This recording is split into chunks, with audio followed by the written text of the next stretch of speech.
Negeri kita yang penuh keunikan ini guys, politik uang bisa dibilang seperti tamu tak diundang yang ngotot mampir di pesta demokrasi kita.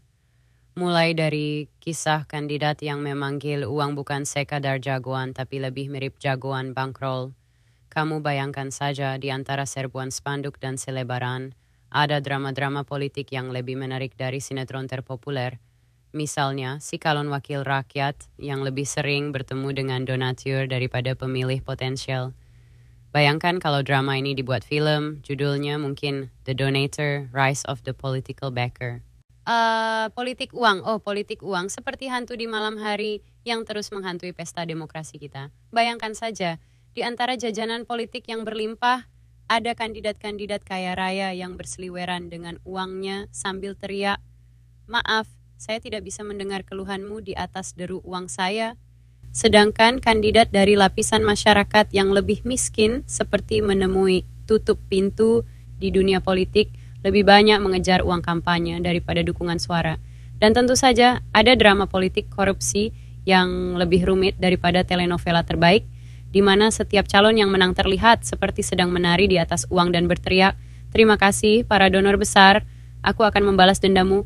Dan jangan lupa, politik uang ini seperti panggung politik yang menawarkan pertunjukan terbaik bagi penontonnya.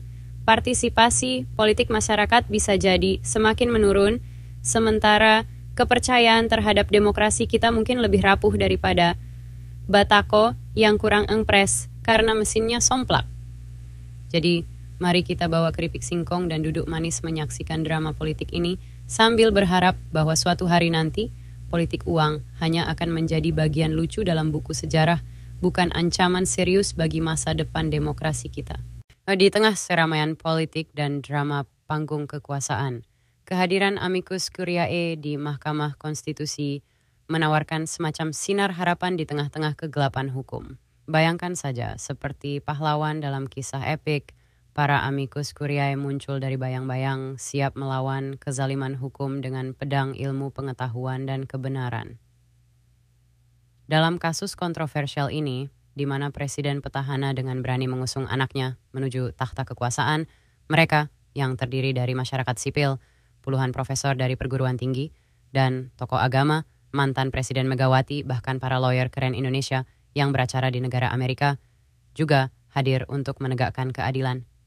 Mereka bukan hanya sekadar berbicara dalam bahasa hukum yang rumit, tetapi juga menyuarakan kepentingan rakyat dengan suara yang bergema di ruang sidang. Seolah-olah menabuh genderang perang hukum, mereka menegaskan bahwa korupsi, kolusi, dan nepotisme tidak boleh dibiarkan berkembang subur di atas tanah demokrasi. Dengan keberanian dan dedikasi mereka, kita diingatkan bahwa kekuasaan sejati berasal dari, untuk, dan oleh rakyat, dan Mahkamah Konstitusi memiliki tanggung jawab besar untuk melindungi nilai-nilai tersebut. Jadi, sambil kita duduk manis menyaksikan drama hukum ini, mari kita berharap bahwa keadilan akan merajai dan hukum akan menjadi perisai yang kokoh bagi demokrasi kita. Negeri kita yang penuh keunikan ini guys, politik uang bisa dibilang seperti tamu tak diundang yang ngotot mampir di pesta demokrasi kita.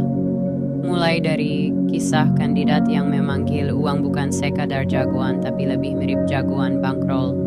Kamu